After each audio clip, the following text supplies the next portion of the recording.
পকোড়া খেতে দারুণ লাগে। তাই আজকে আমি একদম সহজ পদ্ধতিতে ফুলকপির রান্নার রেসিপিটা তোমাদের সাথে শেয়ার করব। তাই ভিডিওটা একদম স্কিপ না করে পুরো শেষ পর্যন্ত দেখো। ফুলকপির পকোড়ার জন্য আমাদের প্রথমেই লাগছে ফুলকপি। এখানে আমি একটি মাঝারি সাইজের ফুলকপি বড় বড় টুকরো করে কেটে নিয়েছি।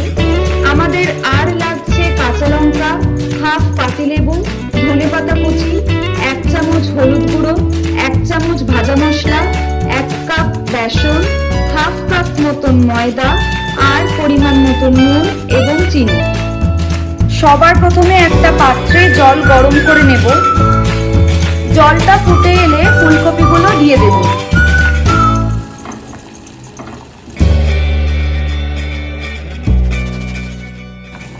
এখন জলের মধ্যে দেব 1 চামচ নুন আর দেব হাফ টিস্পুন মতন গুঁড়ো লঙ্কা।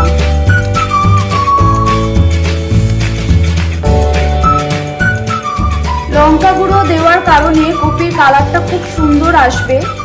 এখন এই কপিগুলোকে 5-6 মিনিট মতন ফুটিয়ে নেব। 5 মিনিট হয়ে গেছে, এখন গ্যাসটা অফ করে দেব। 5 মিনিট পর ফুলকপিগুলোকে তুলে নিয়ে ভালো করে জলটা ঝরিয়ে নেব। এখানে কিন্তু ফুলকপিগুলো বেশি সেদ্ধ করিনি, অল্পই সেদ্ধ করেছি। ফুলকপিগুলো ঠান্ডা হয়ে গেলে এরকম কুচি কুচি করে কেটে নেব।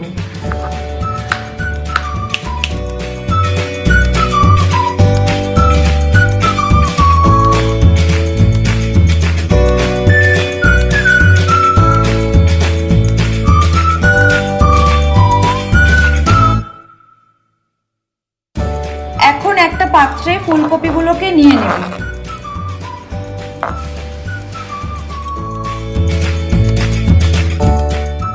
এখন দেব পরিমাণ মতন বেসন।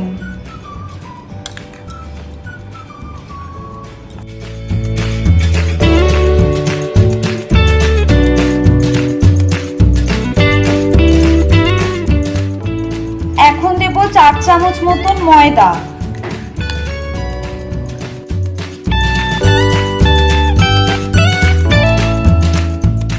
ময়দা দিলে ফুলকপির পকোড়াগুলো একটু মুচমুচে হবে। আর দেব 2 চামচ মতন পাতিলেবুর রস।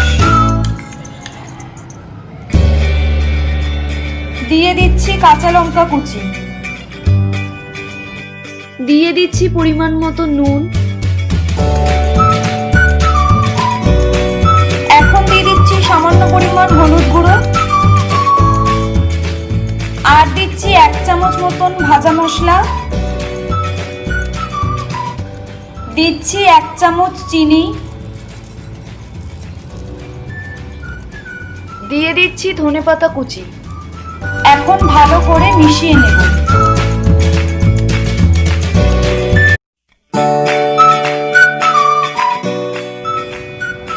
অল্প একটু জল দিচ্ছি যাতে বেসনটা থকথকে থাকে।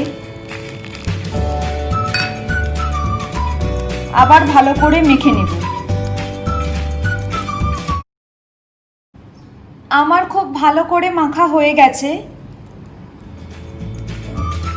এখন কড়ায় সাদা তেল দেব, একটু বেশি পরিমাণ। তেলটা গরম হলে পকোড়াগুলো তেলে দিয়ে দেব।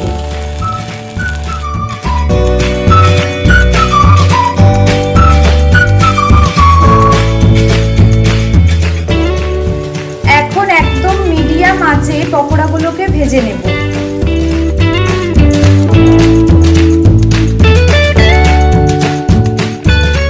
ফুলকপির পকোড়াগুলো লাল লাল করে ভাজা হয়ে গেছে।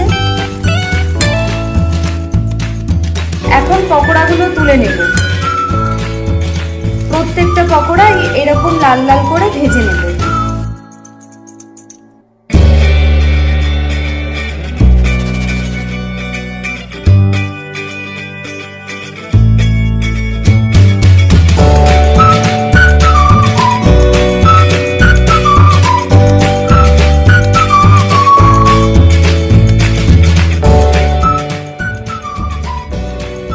নিরামিষ ফুলকপির পকোড়া একদম রেডি হয়ে গেছে।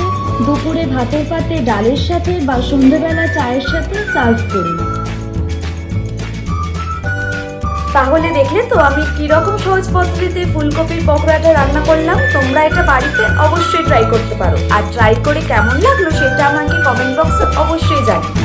আর এই ভিডিওটা যদি ভালো লেগে থাকে তাহলে এই ভিডিওটাকে একটা লাইক আর আমার চ্যানেলকে সাবস্ক্রাইব করতে ভুলো না। টাটা।